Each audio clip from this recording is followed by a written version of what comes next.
तो hello hi नमस्ते भल आसु समस्ते आपण मैंने केमती अच्छे भल अच्छी मुझे भल अच्छी तो आपको नवा रेसिपी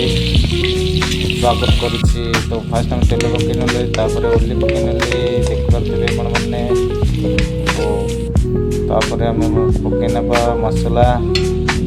ओली बर्तमान आमर हो सारी बर्तमान पकई ना छेचा होता अदा रसुण बर्तमान अदा को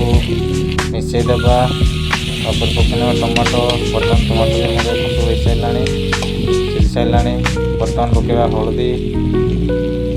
पकई ना लंका चामच लंका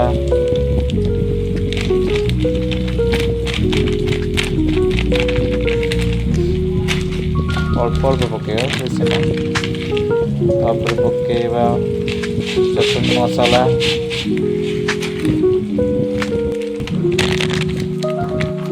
तापर पकईवा गरम मसाला तापर पकईवा धनिया पाउडर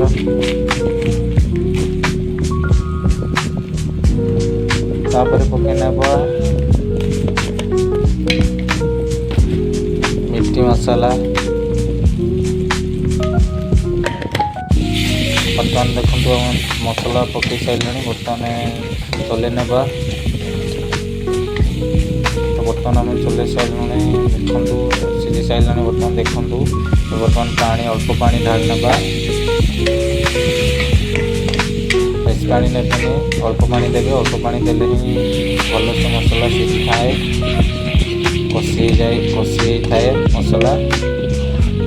सुंदर टेस्टी सुंदर आसी थाए। बर्तमान आमर मसला भी सीझी सारा देखु तेल देखो तेल जदि बाहर जापर आप मसला आमर हो सारी रेडी। बर्तमान भी आम बैगण भजा था बैगण आलू एवं बड़ी देखिपे आप रखी 3टा जगह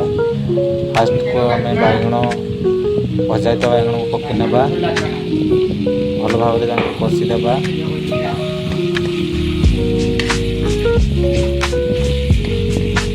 तापर कषि बैगण को आम ढाली देवा पुणी भजा होता आलू को पकईदेवा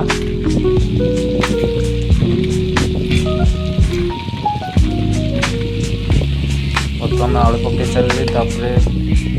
पुणी भल भाव कषि ना आलू को बैगण को कषि ना भल भाव देखिपे आपण मैंने बर्तमान आमर हो सारी बर्तमान पानी ढाली ना अल्प पानी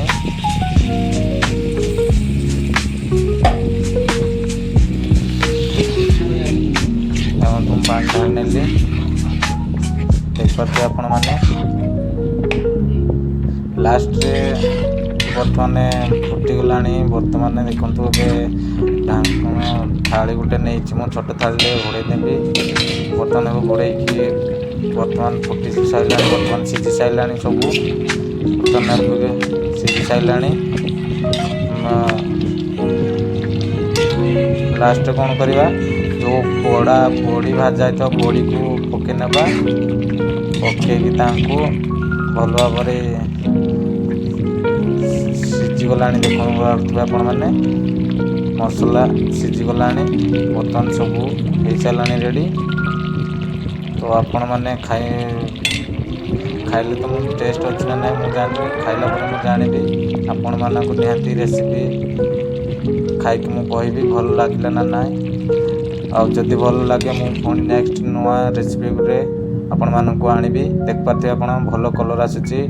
आलू बैगण बड़ी तरकारी। जय जगन्नाथ रोचे नुआ।